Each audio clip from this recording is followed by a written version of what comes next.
Hi, I'm Donna Kelce, Taylor Swift's mother-in-law, and I have kept this inside for a month now. Every single interview, every camera that pointed at me after that night, every reporter who stopped me on a sidewalk or caught me outside a building, or held a microphone toward my face and asked me what the wedding was like. I said magical, man, magical. I smiled. I meant it, and I moved on. Because that was true, it was magical. But it was not the whole truth. The whole truth is what I am going to tell you today. And it does not start at Madison Square Garden. It does not start in July. It does not start with the dress or the trees or the 1,000 people or Adam Sandler standing at an altar in one of the most famous arenas in the world, reading words that made grown men cry. It starts in a kitchen in Leawood, Kansas, on a Tuesday night in November 2025, when my son called me and said 4 words that I have not been able to stop hearing since. He said, "Mom, can you come?" Not a question. Not really. The kind of sentence that sounds like a question but is something else entirely. The kind that comes out of a person when they have been holding something too long and finally run out of places to put it. I said, "I'm already packing." And I was. I have been Travis Kelce's mother for 36 years. I know the difference between the calls. There are the calls that are just calls, checking in, catching up, laughing about something Jason said, complaining about something a coach said, asking me what I think about something he has already decided. Those are the calls that feel like sunshine. I love those calls. And then there are the other ones, the ones that come late, the ones where he does not start with anything funny, the ones where I can hear the specific quality of the silence before he speaks, the weight of something that has been sitting in him for longer than one night. This was one of those calls. I booked the first flight out of wherever I was. I let myself into his house in Leawood the next morning, with the key he gave me years ago, the one I keep on the same ring as my house key in Cleveland because that is where it belongs. The house was quiet in the way houses are quiet when someone has been alone in them too long. The particular quiet of rooms that are full of nice things and empty of company. Travis was in the kitchen, standing at the counter in practice clothes he had clearly slept in, holding a coffee mug with both hands the way you hold something when you need something to hold on to. He was looking out the window at the Leawood morning, and he did not hear me come in until I was almost beside him. He looked at me. He did not say anything for a moment. Then he said, "I don't know what I'm doing anymore." Now, I want you to understand what those words mean coming from Travis Kelce. Because Travis Kelce is not a man who says that easily. He is not a man who performs crisis, who reaches for drama, who calls his mother at 11 o'clock at night because a thing went slightly wrong. He is a man who grew up in a house in Euclid, Ohio, where Ed and I taught him that you do not say those words unless you mean them completely, because they mean something. Because admitting you don't know what you're doing is the beginning of figuring it out, and you do not begin that process unless you are ready to do the work. He was ready. The Kansas City Chiefs had just come off one of the most difficult stretches Travis had experienced in his professional career. The 2025 season had gone wrong in ways that nobody in Kansas City had seen coming or been fully prepared for. A team that had defined excellence for the better part of a decade was losing games it should not have been losing, and the weight of that was distributed across every man in that locker room, but it settled on Travis in a particular way because Travis is the kind of man onto whom weight settles. He absorbs it, he takes it in. He does not deflect and he does not perform being unaffected, because he has never been able to do either of those things convincingly, and somewhere along the way he stopped trying. He told me about the season. He talked for a long time, standing at that counter, and I stood beside him and listened the way I have been listening to this man since he was old enough to have things worth listening to. He talked about the losses. He talked about the locker room and what it feels like when a group of men who have known how to win start to forget what winning feels like. He talked about his body, which at 36 is not the body it was at 26, which requires a different kind of attention and management, and which sometimes in the small hours of a morning makes its needs known in ways that are impossible to ignore. He talked about the contract. 3 years, $54 million, One more run at what they had built together in that city over those years. He had signed it with open eyes. He believed in it. He still believed in it. But in that kitchen on that Wednesday morning with yesterday's practice clothes on and both hands wrapped around a coffee mug that had gone cold, the contract felt less like a commitment and more like a question he had not yet answered to his own satisfaction. Can I still do this? Am I still the player I promised them I would be? Am I 36 years old and the beginning of a decline? Or am I 36 years old and still becoming something? He said all of that. In his own words, in the circular and sometimes sideways way Travis talks when he is working something out while talking, which is how he has always worked things out. And then he got quiet. And in that quiet, he said something that I have thought about every single day since November. He said, "The only thing that makes any of it make sense right now is Taylor." He said it simply, not dramatically. Not like a man trying to be romantic, like a man stating a geographical fact, like a man saying the sun comes up in the east. The only thing that makes any of it make sense right now is Taylor. I did not say anything. I am a woman who knows when to be quiet. Ed taught me that. 30-some years of marriage taught me that. Travis Kelce's childhood taught me that. Because this boy has always needed to be heard before he needs to be answered.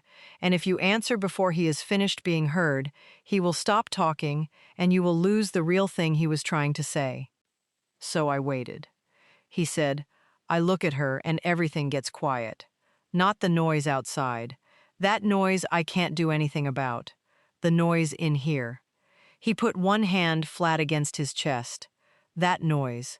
The one that's been running since August when things started going sideways. I look at her and it stops. I don't know how she does it. I don't know what the mechanism is. I just know it happens. He looked down at the mug.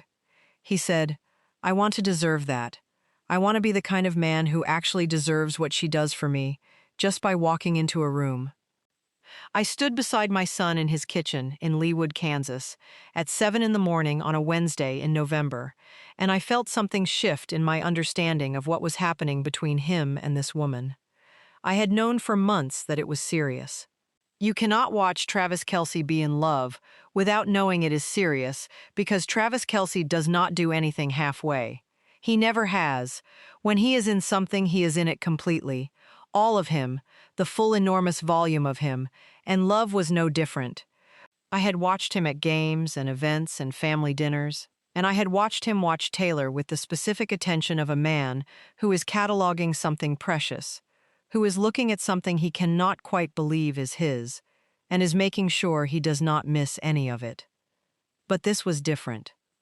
This was not the attention of a man in love. This was the confession of a man who understood the weight of what he had been given and was not sure he was strong enough to carry it correctly. I want to deserve that. That sentence. In 36 years of being Travis Kelce's mother, in all the conversations and all the phone calls and all the kitchen tables and all the stadium suites and all the late nights and early mornings, I had never heard my son say anything quite like that. He was not asking whether Taylor loved him. He was not uncertain about her feelings. He was uncertain about his own worthiness of them. He was sitting in his kitchen at 36 years old, one of the most accomplished athletes of his generation, a man who had done things in his profession that would be talked about for decades, and he was asking a quiet, private, completely serious question of himself. Am I enough for her? Not in the public sense, not in the famous sense, in the true sense, in the sense that matters between two people when no one else is in the room. Am I enough? That question, the fact that he was asking it, the fact that it was real and not performed, and not the kind of thing you say to look humble, that is when I knew this was the real thing. Not the relationship. I already knew the relationship was real. I knew this love was the real thing. The kind that does not negotiate with itself. The kind that does not perform or position or protect itself by being casual. The kind that makes a man who has stood in Super Bowls sit in his own kitchen and ask quietly whether he is enough. That is only possible when the answer matters completely. Taylor came over that afternoon. She did not know I was there. Travis had not told her I was coming. because Travis had not known himself until 10:45 the previous night when the phone call happened. She walked in through the back door, and I want you to notice that detail, because it matters, because the back door means you have a key, and a key means you belong there without announcement. And she stopped when she saw me at the table, just for half a second. The small pause of genuine surprise. Then she smiled. I have had a long time now to think about Taylor Swift's smiles, because there are more than one, and they are not all the same, and the differences between them matter enormously if you are paying the kind of attention I pay. There is the public smile, which is warm and real and genuinely hers, but which has also been developed over 20 years of being looked at by the whole world, which means it is also controlled in the way that things develop control when they are practiced at that scale. That smile is lovely. I do not say that dismissively. It is lovely and it is real. And then there is the other one, the one that starts in her eyes before her mouth does anything, the one that is not for an audience because it does not know there is an audience. The one that happens when something genuinely pleases her in the part of herself that did not get the memo about performing. That was the smile she gave me when she walked through that back door. She said, "Donna, you came." I said, "He called. I came." She looked at Travis. Something moved between them in that look, something I watched without trying to read, because it was not mine to read. It was a private language, the kind that develops between two people who have spent enough time together that they no longer need all the words. A whole conversation in 2 seconds of eye contact. Then she put her bag down. She came to the table. She sat down next to me and she said, "Is there coffee?" Not, "What's wrong?" Not, "Why is Donna here?" Not, "Should I be worried?" "Is there coffee?" Because she understood that this was the kitchen table, and the kitchen table is not a crisis room, it is a place where people sit and talk, and if something needed to be talked about, it would be talked about, and in the meantime, there should be coffee. I thought in that moment, this one knows how to be in a family. Not around one, not adjacent to one, not visiting one, in one. That is rarer than it sounds. I have watched people try to join families their whole life and not understand that the joining is not something you announce or perform. It is something you do in 1,000 small, unremarkable moments. You come through the back door. You sit at the table. You ask about coffee. You do not make your presence an event. You just are present. Taylor Swift walked into my son's kitchen in November 2025 and was present. She did not try to fix whatever was happening.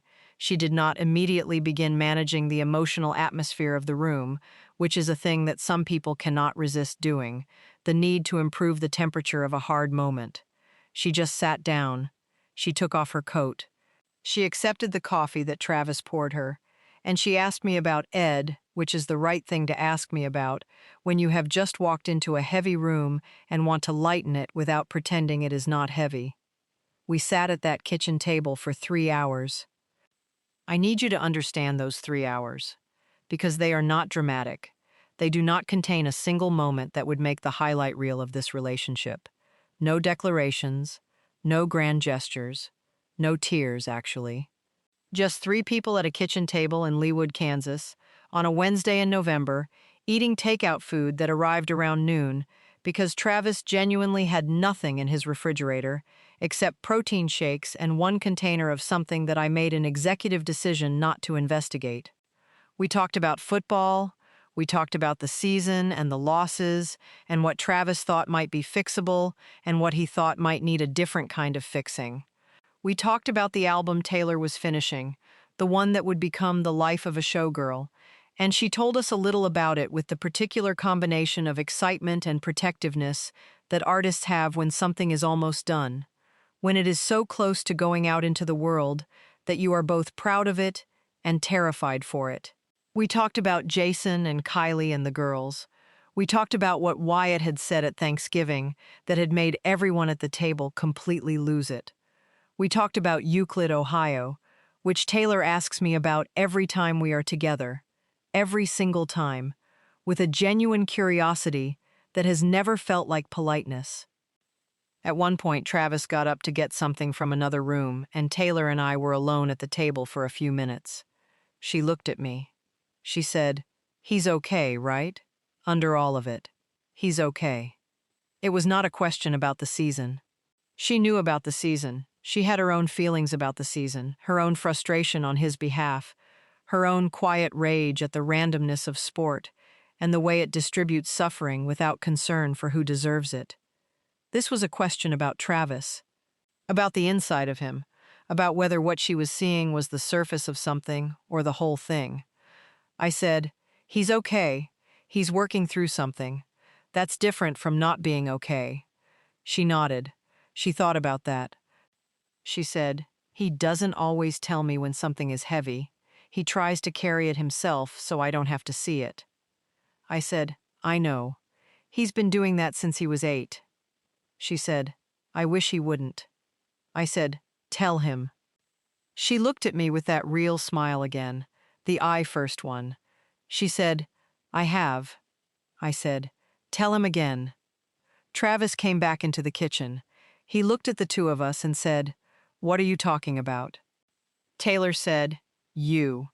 He said, "Good things?" Taylor said, "Obviously." He grinned.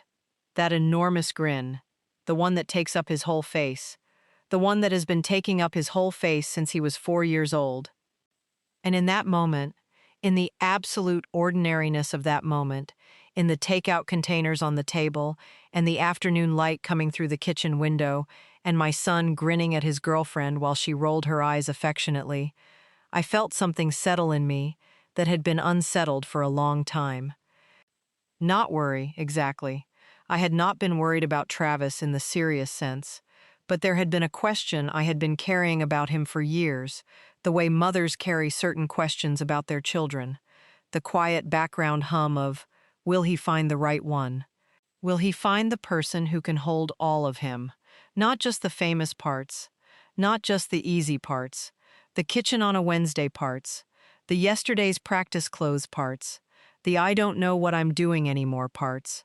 That afternoon in November, that question went quiet. He had found her. She was sitting at his kitchen table eating takeout and asking if there was coffee, and she already knew that the right answer when he was carrying something heavy was not to take it from him, but to sit beside him while he held it. She already knew. I want to tell you about Andrea Swift, because you cannot understand the full picture of what I watched build over those months without understanding what happened between me and Taylor's mother. Without understanding what those two women, one from Ohio and one from Pennsylvania, both of us Midwestern in the way that matters, both of us mothers of people the world watches and therefore practiced at the particular art of protecting what is private, built together in the year before our children got married. I have said publicly that Taylor's family feels like home. I meant it. I meant it in the full sense of the word, not the polite sense. Home is not a compliment I give casually, because home is not a casual thing. Home is where you do not have to explain yourself. Home is where the silences are comfortable and the conversations are real, and nobody is performing for anybody. Taylor's family feels like home. Andrea Swift is a significant reason for that. The first time I really understood who Andrea was, not as Taylor's mother, not as the woman who had raised this extraordinary person, but as herself, as a person, as someone I was going to know for the rest of my life, was Sundance Film Festival, January 2026, Park City, Utah. Cold in the particular way that Utah in January is cold, which is a dry, serious, committed kind of cold that means business. We had spent time together before. Games, dinners, events. Randy Mahomes had brought us all together for dinner in September 2025, and that had been lovely, warm, the beginning of something. But Sundance was different. Sundance was just the two of us. No children, no husbands, no entourages. Just Donna and Andrea, bundled up in our coats, walking around Park City, looking at films and eating food, and talking the way two women talk when they have set aside an afternoon specifically to talk. She is a remarkable woman. I want you to know that. Not because she is Taylor Swift's mother, though that would be sufficient reason on its own. because she is herself, because she has spent decades doing what mothers of extraordinary children have to do, which is be present and proud and supportive, while also being a complete person who is not defined entirely by the achievement of her child. That is harder than it sounds. I know because I have tried to do it myself. We walked for a while without talking about the children, which felt right, which felt like exactly the right thing to establish that we were people before we were mothers, that the friendship we were building was between us and not between our children through us. Then at some point, we had sat down somewhere with coffee, because Andrea Swift is also a woman who asks if there is coffee, which told me something significant about where Taylor came from. At some point, she said something to me that I have turned over in my mind many times since. She said, "I knew about Travis before Taylor did." I laughed. I knew part of this story. I had seen the documentary, the Eras Tour documentary where Andrea described reading the headlines, calling her cousin Robin who knew about the Chiefs, asking, "Tell me about this Travis Kelce." But Andrea told me the part that was not in the documentary. She said, "Robin told me he was a good man, and I told Taylor." I said, "This one looks worth your time." Taylor said she was not interested. She was coming off a hard stretch, and she was not interested in anyone. And I said, "I understand that." And I did not push, but I kept thinking about what Robin had said. He's the nicest guy. And I thought, the nicest guy. Do you know how rarely someone says the nicest guy about a man at that level? At that level of fame and success and physical presence. They say driven and talented and charismatic and competitive. They rarely say the nicest guy. She looked at me over her coffee cup. She said, "So I waited, and I kept that information in my pocket. And when Taylor mentioned him again a little later, I said, very quietly, so she would know I was not pushing, 'You should give him a chance.' And I only said it once, because once is enough if it is the right moment." I sat across from Andrea Swift in a coffee shop in Park City, Utah, in January 2026, and I thought about the specific weight of what she had said. About a mother who had information about a man who might be right for her daughter and held it carefully, waited for the right moment, said it once, and then stepped back. That is the art of being a mother of an adult child. You do not push. You do not pull. You hold the information in your pocket until the moment it is wanted, and then you offer it once, and then you trust the person you raised to know what to do with it. Andrea Swift trusted Taylor to know what to do with it. Taylor did. I reached across the table and I held Andrea's hand for a moment. She looked slightly surprised. Then she smiled. I said, "Thank you for that one sentence. At the right moment." She said, "She would have found him anyway. I just may have shortened the path a little." I said, "The path matters. Every day of the path matters." She squeezed my hand. We sat there in the Utah cold with our coffee, and I felt something that I can only describe as the specific relief of knowing that the person your child is becoming family with came from a place as good as yours. That the values that built Taylor Swift are the same values, roughly, that built Travis Kelce. Not identical, nothing is identical, but the same in the ways that matter.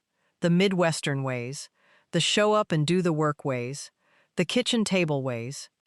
The rest of that Sundance afternoon, we talked about everything except our children, and it was one of the best conversations I have had with another woman in years. We are friends now, not mothers-in-law who are friendly. Friends, the kind who text each other about things that have nothing to do with Taylor or Travis. The kind who, when something hard happens, will call each other not for strategy, but for company. I did not expect that. It is one of the unexpected gifts of this whole extraordinary chapter of my life. The proposal. I need to tell you about the proposal now, because you cannot understand what happened at the altar without understanding the proposal, and you cannot understand the proposal without understanding what Travis told me afterward, which is a thing he had not said publicly until July 2026 when he confirmed it on the podcast, and which I had known since the night it happened because Travis called me at 11:30 p.m. on August 13th, 2025, and said, "I did it. August 13th was the day Taylor appeared on New Heights, the podcast Travis does with Jason. She came on to announce The Life of a Showgirl, her 12th album, the one that would go on to do the things Taylor Swift albums do, which has become the thing everyone is talking about, the thing that fills stadiums and wins awards and lives in people's memories in the way that certain music does. She talked about the album, and she talked about her life, and she talked with Travis in the way she talks with him, which is like someone who is completely comfortable with the person across from them and therefore not performing comfort, just having it. The whole world was watching that episode. It became one of the most listened to podcast episodes in the history of the format. Jason said it was by far the most viewed episode they had ever done, by enormous, not close margins. What the whole world did not know, what Travis confirmed months later on the podcast, and what I knew from that 11:30 phone call on the night of August 13th, was that the entire time they were recording that episode, Travis was planning to propose to her the moment it was over. The entire time. 2 hours of conversation.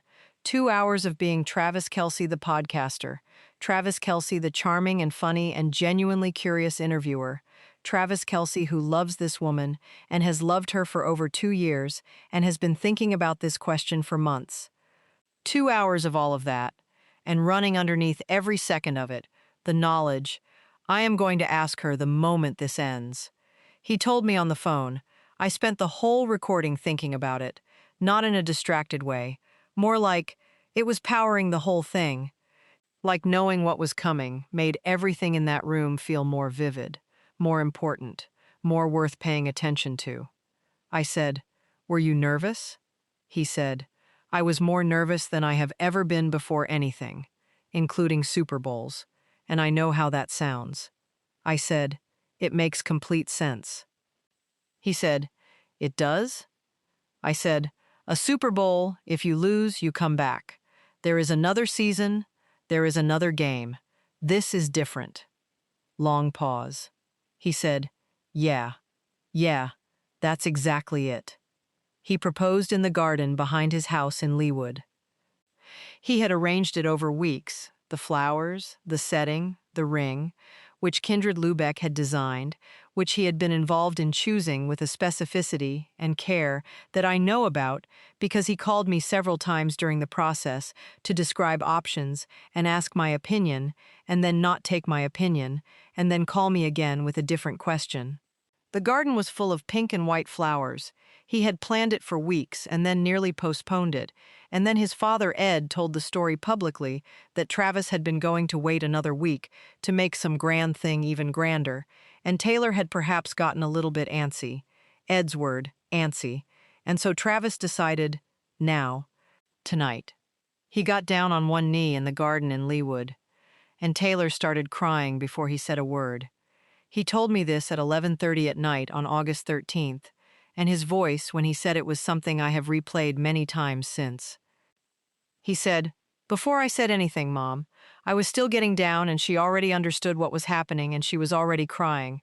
Before I asked. Before I got the words out." He paused.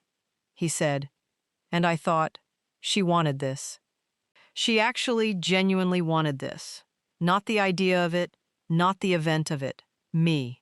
She wanted me to ask her." I said, "Travis." He said, "Yeah." I said, "Of course she did." He said, I know that. But there's a difference between knowing something and having your body learn it." I sat with that sentence for a long time after we hung up. There is a difference between knowing something and having your body learn it. That is a profoundly true sentence. That is something that only gets said out loud by a person who has been carrying a private uncertainty for long enough that the resolution of it hits them physically, not just mentally. Travis had been carrying a quiet uncertainty about whether he deserved Taylor's love, not her affection. Not her public support, her love, the deep, private, kitchen table version of it. And when she started crying before he even said a word, his body learned what his mind had been trying to tell him for months. She wanted this as much as he did. He was enough. He had always been enough. I cried a little on the phone and told him I was not crying, And he said, "Mom, I can hear you." And I said, "I am not crying. Travis Kelce." And he laughed and said, "Okay, Mom." And we stayed on the phone for another hour, talking about everything and nothing. They announced it publicly on August 26th. Your English teacher and your gym teacher are getting married. The internet, as the internet does, went completely sideways in the best possible way. Ed gave an interview and told the story about Travis, nearly postponing it. The world learned about the garden and the flowers and the ring and the caption. The world did not know about the part where Travis called me at 11:30. Until now. Between August and July, the engagement became a wedding, and the wedding became the entire project of their lives in that period, and I watched from my particular vantage point, which is the vantage point of the woman who raised the groom, which means I saw things that wedding planners did not see, and journalists did not see, and even close friends did not see. I watched Travis become someone. That is the only way I know how to say it. Between November 2025 and July 3rd, 2026, over those months, I watched my son become someone. Not change, not transform, something quieter than that and more permanent. He settled into himself in a way I had been hoping for and waiting for since he was a young man. The internal argument, am I enough? Do I deserve this? Am I the man I keep telling people I am? That argument went quiet. Not silent. Not resolved permanently, because arguments like that are never resolved permanently. But quiet, managed, held in its proper proportion instead of being given more room than it deserved. Taylor did that. Not by telling him he was enough, not by reassuring him constantly, or building him up, or managing his confidence with the careful attention of someone who understands how it works. She did it by simply, stubbornly, consistently being herself beside him, by continuing to show up, by continuing to choose him on the ordinary days, the Wednesdays, the days when there was nothing glamorous or exciting about any of it, and she showed up anyway. She showed up anyway. That is the whole sentence. That is the whole argument against self-doubt. Not words, presence. Repeated, deliberate, completely unglamorous presence. Jason noticed it. I talked to Jason in the spring, April, I think, and he said something to me that I have not been able to forget. He said, "Mom, you know how some people get married or get into a serious relationship and you can see something get smaller? Like they gave something up for it. Like they edited themselves down to fit into someone else's life." I said I knew what he meant. He said, "Travis got bigger. That's the only word I can find. He got bigger. There's more of him, more ease, more of whatever the particular Travis thing is that makes Travis Travis. You look at him now and there's just more." He paused. He said, "She didn't make him smaller to fit into her life. She made room for all of him, for every enormous, loud, too much part of him, and that made him more himself." I thought about that for a long time after we hung up. More himself. That is the whole thing, isn't it? That is the only thing that matters when you are watching your child love someone. Not whether the person is famous or successful or beautiful or interesting, though all of those things are true of Taylor and are fine to be true. Whether they make your child more themselves or less. Travis is more himself. Every day I have watched him since November. Every call and every visit and every game and every dinner and every ordinary, unremarkable moment. More himself. She did that. The morning of July 3rd, 2026, New York City. I was up before the sun, which is not unusual for me because I am 73 years old, and the body at 73 has opinions about sleep that it did not have at 40. I sat in the hotel room and drank coffee and watched the city through the window. New York in July at 5 in the morning is a specific kind of beautiful, the light just beginning at the edges, the streets not yet full, the particular hum of the city at its quietest. Ed was asleep. Ed can sleep anywhere, under any circumstances, and always has. It is one of his most useful qualities. I thought about what was going to happen that evening. I had been thinking about it for weeks, in the background of everything, the way big things sit in the background and color everything around them. I had been to fittings and rehearsals and dinners and planning sessions. I had seen the floor plan of what Madison Square Garden was going to become. I had seen the flowers, and I use that word loosely because what they had created was not flowers in the conventional sense. It was more like the inside of a dream that someone had managed to make physical. I had seen all of it, and none of it had quite made it real until that morning. That morning it was real. My son was getting married today. Travis called at 6 a.m. I had been expecting it because I know my son, and I know that the night before, something enormous, he sleeps badly, and wakes early, and needs to talk to someone, and I am the someone he has been talking to about the things that matter since he first learned to talk. He said, "You awake?" I said, "Always." I could hear him in the hotel room, that particular quality of a hotel room morning, the muffled silence of it, the feeling of a day that has not started yet. He said, "I can't stop thinking about November." I said, "Tell me." He said, "The kitchen. That Wednesday morning. The way she walked in and sat down and asked if there was coffee and just was there. Like it was the most natural thing in the world to walk into a hard morning and just be in it." He paused. He said, "I want to tell her that tonight. I want to find a moment in all of it, in all the ceremony and the people and everything, and tell her that I know exactly when it became completely clear, when I stopped having the question." I said, "What question?" He said, "Whether I deserved it, whether it was real in the way that lasts." I stopped having that question on a Wednesday in November in my kitchen when she sat down and asked if there was coffee. I said, "Tell her." He said, "I'm going to. I'm putting it in the vows." He paused again. He said, "Mom, I need to tell you something. About tonight. About what's going to happen when those doors open." I said, "Tell me." He said, "I'm not going to be able to hold it together. I've been thinking about this moment for weeks, and every time I imagine the doors opening and seeing her, I know I'm not going to be able to hold it." I said, "Good." He said, "What?" I said, "Good, I'm glad. That is exactly the right response to the most important moment of your life. If you stand at that altar dry-eyed while Taylor Swift walks toward you in a wedding dress, I will be concerned about your character." He laughed. "The real one.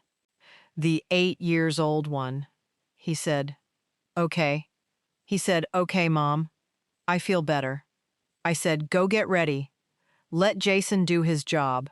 Stand at that altar and let it happen." He said, "I love you."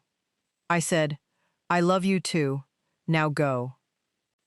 I sat in the hotel room after we hung up and listened to Ed sleeping and watched the city begin to wake up, and I thought about all the mornings I had talked my son into and through and past hard things. The early practices he didn't want to go to, the games he was scared for, the losses that leveled him, the surgery, the comeback, the years, all the mornings. This was the last one where I would talk him into something as his mother alone. From today, from tonight, he would have a partner for the mornings. Someone in the room when the alarm went off. Someone whose hand was findable in the dark. I was not sad about that. I was the opposite of sad about that. Madison Square Garden, July 3rd, 2026. There is no way to describe what they did to that building. I have tried several times since, and I keep failing, because the words available for describing extraordinary spaces were not built for what that space became. They brought in trees, real trees. I do not know the engineering of how you bring trees into Madison Square Garden, but they did it. Green and white everywhere, the kind of living green that you feel rather than just see. Flowers that smelled the way flowers are supposed to smell, which is the way they smell in gardens, and almost never the way they smell at events, because events use flowers that have been cut for too long. These flowers were alive in every sense. The light was extraordinary. I do not know who was responsible for the light, but whoever it was understood something fundamental about how light changes what people feel, how the right light can make a room feel like somewhere that could not possibly exist inside a building, somewhere that might be sacred. That room was sacred. Ed and I found our seats. Ed in his dark suit, tie straight for the first time all evening because I had finally just straightened it myself and told him to leave it. He looked handsome. He always looks handsome, and he always looks slightly surprised when I tell him so, which is one of the most endearing things about a man I have found endearing for longer than most of the people reading this have been alive. Jason was at the front. Best man. He had that look. The Jason look I know so well, the one that means he is holding something significant in and has been holding it for a while, and the holding of it is taking real effort. Tight jaw, bright eyes, shoulders that look relaxed to anyone who does not know him and look anything but to someone who does. Kylie had her hand on his arm, and she was doing what Kylie does, which is be exactly the right person, in exactly the right way, without making a production of it. Wyatt was in a white dress with a sash. She had discovered spinning, which is the natural discovery of a child who has been put in a dress that flares when you turn, and she had been spinning at regular intervals since the car ride and showed no signs of stopping. Elliot had a small bouquet that she was holding with the gravity of a child who understands that she has been given a responsibility and is not going to drop it. Literally or figuratively. Bennett was wearing a Chiefs jersey with Kelce on the back, and she had put it on backwards, and when Kylie tried to turn it around, Bennett had objected on grounds that were entirely her own, and the jersey stayed backwards, and honestly, I respected it. Finley was in something white and ruffled, and she was in Jason's arms looking at the lights with the wide, slow blink of a baby who has decided the world is interesting and is taking her time deciding what to do about it. My family. In this room. I looked at them and I looked at the room and I thought about a driveway in Euclid, Ohio. I thought about Saturday mornings in October with Lake Erie cold coming down from the north and Ed in the driveway with a football before the boys were awake. I thought about the specific sound of Travis's laugh at 8 years old, 9, 12, 16, all the way up through 36, the same laugh. Always the same laugh. Always taking up the whole room. I thought, we made it here. All of us. We made it from that driveway in Euclid to Madison Square Garden, and everybody we loved came with us. Then Travis walked out. He came from the side with Jason and a few other people, and he was in the white Dior suit, and he looked, I am his mother, and I have seen him in every possible configuration of himself, from brand new in a hospital, to his first day of school, to Super Bowl halftime, to this moment. He looked like the full arrival of who he had been becoming. Not the famous version, the full version. He scanned the room and found me. Just for a moment, he looked at me across that extraordinary room, and I held his gaze, and I thought about 6 a.m., and the phone, and November, and Leewood, and the kitchen, and the coffee, and deserving it. He took a breath. He turned to face the doors. I did not take my eyes off him.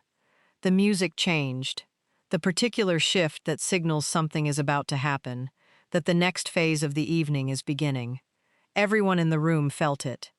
The collective intake of breath that 1,000 people do simultaneously when something sacred is approaching. The doors had not opened yet. Travis raised one hand and pressed it flat against his mouth. Not because she had appeared, not because the music had swollen to some dramatic peak, because he knew she was about to come through, because standing there in the moment before it, in the last second of anticipation, his body could not hold the full weight of what was coming. I watched his hand press against his mouth. I watched his shoulders move with the breath he was controlling.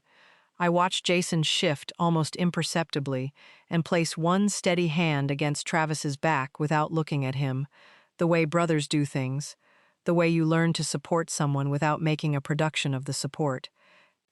Travis nodded once, just once. The tears were already there. I could see them from where I sat.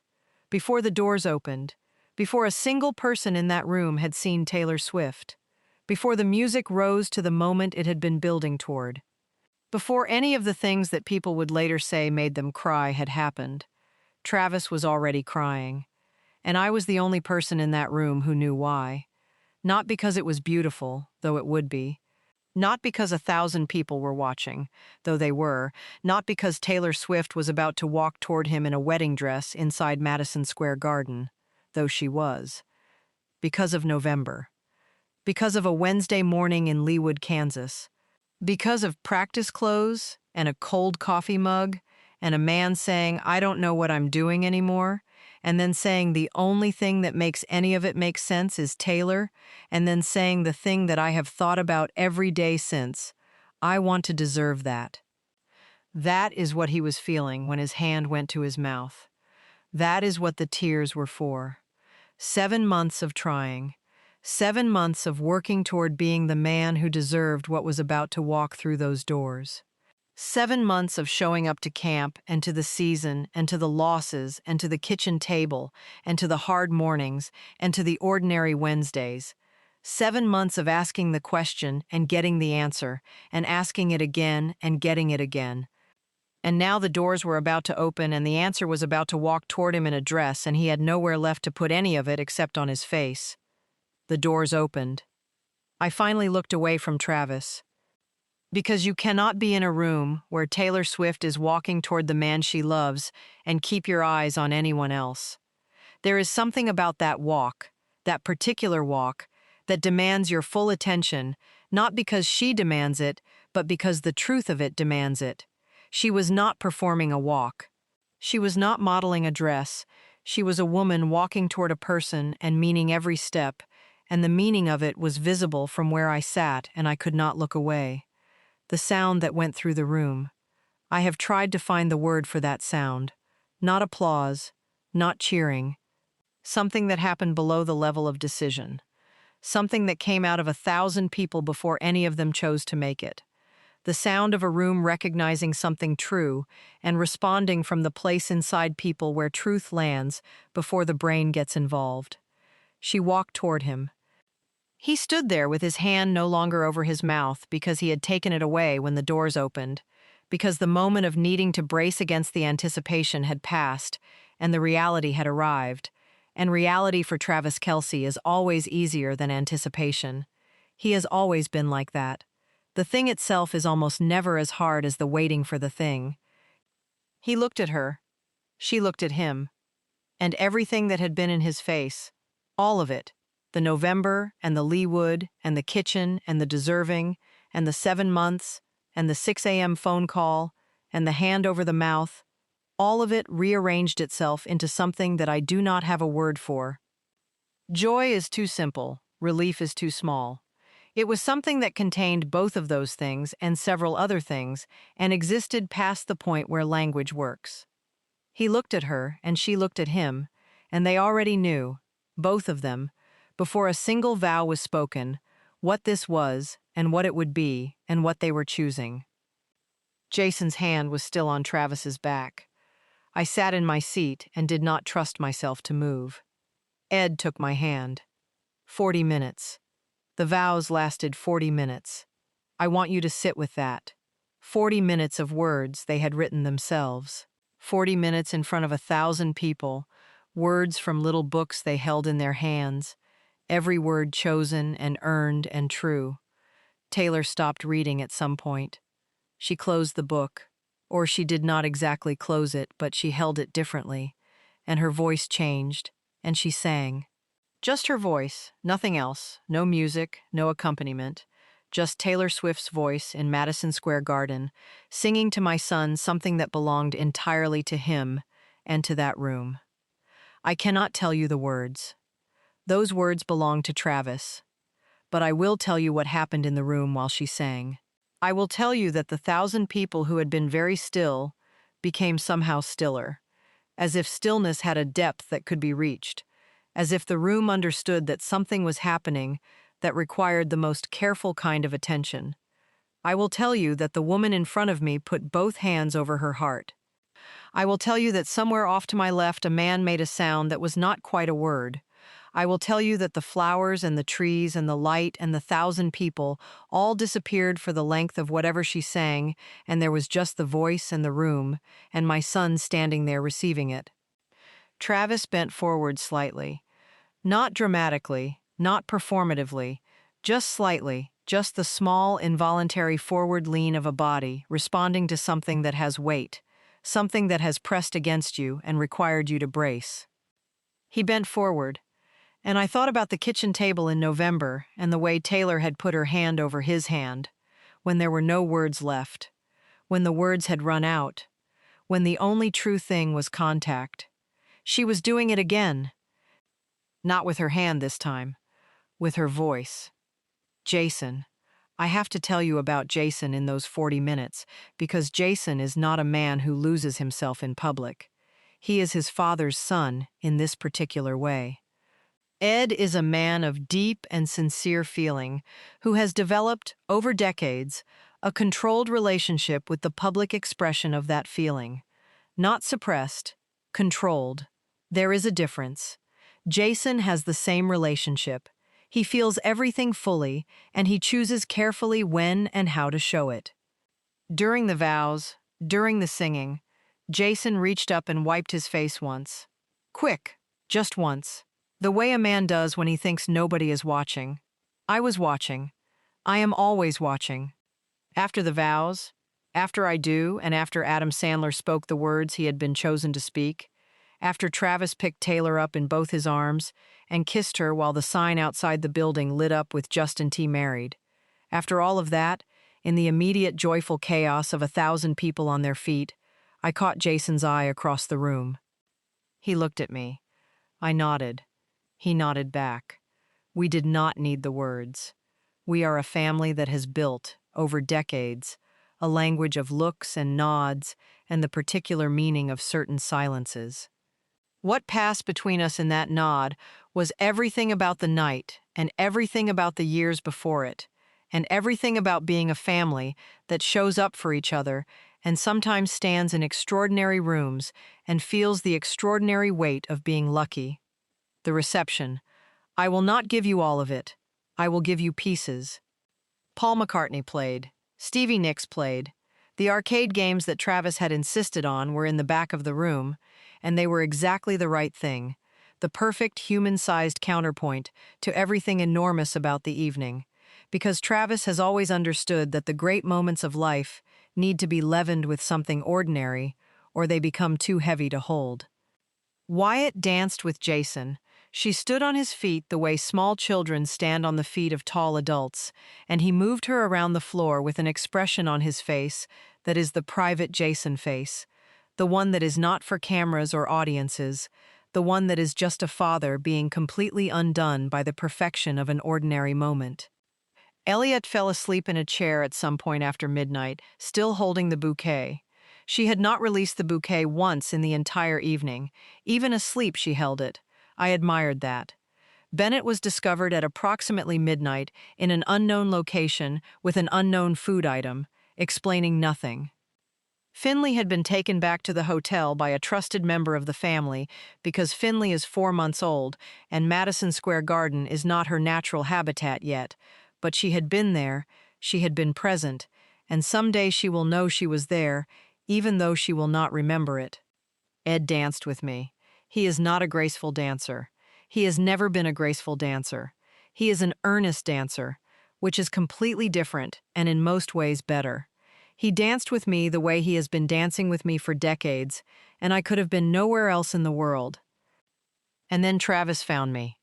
He came through the crowd later in the evening, when the reception had settled into itself, when people were dancing or talking or eating or finding the arcade games, and he came to where I was standing, and he just looked at me for a moment. He said, "You knew?" I said, "I knew." He said, "At the altar, before she came through, you were watching me." I said, "I'm always watching you. You know that." He shook his head in that way. The half laugh that means something hit him. He said, "I thought about November, standing up there before the doors opened. I thought about the kitchen, about what I said about deserving it, and I couldn't." I said, "I know." He said, "I told her." In the vows. I told her about that Wednesday morning, about what I said to you, about the kitchen and the coffee, and what I felt when she sat down. I said, "What did she say?" He was quiet for a moment. Then he smiled. The full one. The 8 years old one. He said, she said she felt the same way. She said there were mornings when she looked at me and thought, I have to be enough for this man. I have to keep being worth what he thinks I am. He looked at me. He said, she's been asking the same question I've been asking, this whole time. Neither of us knew the other one was asking it. I stood in Madison Square Garden at my son's wedding reception and felt something that I am going to try to describe accurately because it matters. It was not surprise. I probably should have been surprised and was not. I had watched these two people circle each other with a kind of reverence that could only come from two people who had both decided privately that the other one was the bigger gift. Two people who were each, in their own quiet way, trying to be worthy of what the other one offered. Each one believing they were the one who got the better end. Each one wrong, equally, in the most beautiful possible way. There is a conversation I need to tell you about that happened a few weeks after the wedding, in the ordinary resumed life of two people who had been married for a few weeks and were now navigating what that meant in practice, in the daily, in the Tuesday morning of it. Travis called me from Missouri. He was at training camp. He was in a hotel room after a long day of practice in the kind of July heat that Missouri delivers as a personal affront. He sounded tired in the good way, the worked hard way, the way that comes from having done something real with your body and knowing it. We talked for a while about camp, about how the team was looking, about Andy Reid, about the offense, about what he thought the season could become if certain things went right, normal things, football things, the language that runs through our family like a river. Then he went quiet. He said, "Mom, can I tell you something?" I said, "Always." He said, "I found something when I came back. After the first week of camp, when I came home, there was a note on my pillow." He stopped. I waited. He said, she had been there that afternoon, and she left before I got in, because she had something, and she knew I'd be late. And I came in, and it was dark, and I went to put my bag down, and there was a note on the pillow. He said, I sat on the edge of the bed and read it. He said, I read it twice. He said, and by the time I finished reading it the second time, I was crying, and I don't fully know when that started. He said, she wasn't asleep. She had been pretending to be asleep. She knew I needed to find it without her watching me find it. She knew that. I said, she knew that. He said, she put her hand on my back after a while, without saying anything. I didn't say anything either. We just stayed like that. I said, Travis. He said, yeah. I said, that's it. That's the whole thing right there. He said, I know. I said, someone who knows when you need to find something alone and then knows when to put their hand on your back without making you explain any of it. He said, I know, Mom. I said, that's it. Long pause. He said, I know. I want to say something now about love, about what I believe about it, after 73 years of living in it and around it, and watching it work, and watching it fail, and watching it hold, and watching it bend, and watching it, in the best cases, become something that neither person who started it could have imagined on their own. Love at its truest is not a feeling. I need to say that clearly. It is not the thing that happens to you in the beginning, the urgency and the attention and the particular electricity of a new person. That is real and it is wonderful and it is necessary. But it is not love. It is the beginning of the road to love. Love is a decision made repeatedly in undramatic circumstances. It is Travis calling his mother at 4:53 in the morning on the day after his wedding because he couldn't make himself leave for camp and he needed someone to tell him it was all right to go. It is Taylor waking up alone and calling me not to complain but to understand, to ask what he did before he left, to hear that he had written the note 3 times, to say quietly, "That's the man. That's exactly the man." It is a note found on a pillow at the end of a long day at training camp. It is a hand on a back in the dark. It is knowing when to be present and knowing when to let someone find something alone and knowing the difference between those two moments, which is the work of a lifetime and cannot be faked. Travis learned the early parts of it in Euclid, Ohio, in the driveway on Saturday mornings, at the kitchen table where Ed and I ate dinner with our boys and talked about everything and nothing and modeled, imperfectly and persistently, what it looks like to choose someone every day. Taylor brought her own version of it, from Pennsylvania, from Andrea and Scott, from 20 years of being in front of the whole world and figuring out how to stay herself anyway, from whatever private discipline it takes to remain real when everything around you is trying to make you into something else. They brought their versions to each other, and what they made together is something more than either version alone. 50 years from now. I want to close there. I want to take you there because I think it is important to see from that distance what all of this looks like. 50 years from now, Finley will be 54 years old, Wyatt will be 56, Elliot will be 55, Bennett will be 55. These four girls who were at Madison Square Garden on the night of July 3, 2026, in their dresses and their borrowed formality and their mysterious food sources and their infant incomprehension of the scale of what they were witnessing, these four girls will be women in their 50s who have lived complete lives, who have loved their own people and fought their own fights and made their own kitchens where people sit around tables. And somewhere in those lives, on some ordinary evening, someone is going to ask about that night. Maybe it will be one of their children, maybe a grandchild, maybe just a friend at a dinner table who has heard the name Kelce and asks what it was like, actually, to be inside that family. And one of them will tell this story. They will tell it the way stories get told when they have passed through enough years to become something larger than the event itself, when the event has had time to prove what it meant. They will tell about the man who cried before the doors opened. They will tell about the woman who sang part of her vows unaccompanied in a room with 1,000 people. They will tell about the notes, both notes, the one on the first pillow and the one on the later pillow, because I have a feeling those notes will become family legend.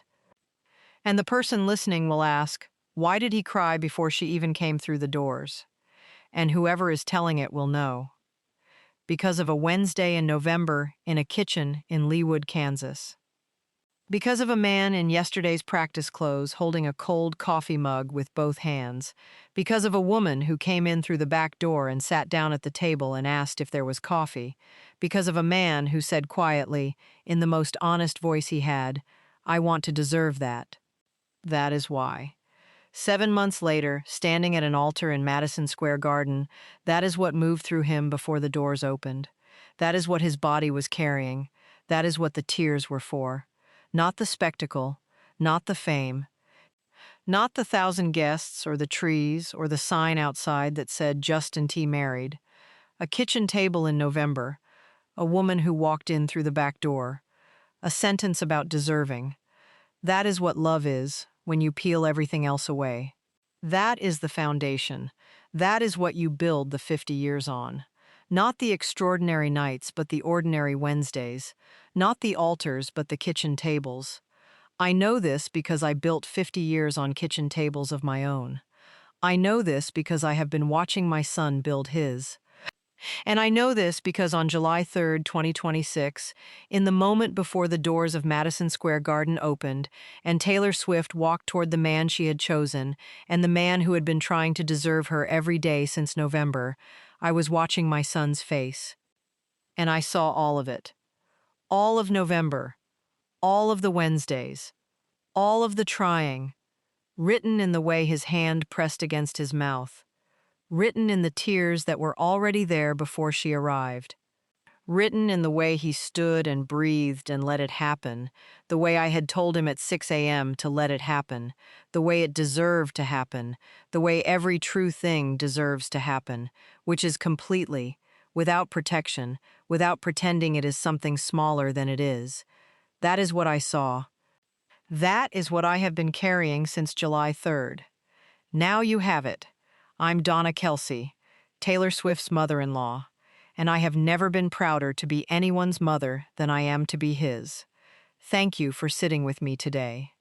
The end.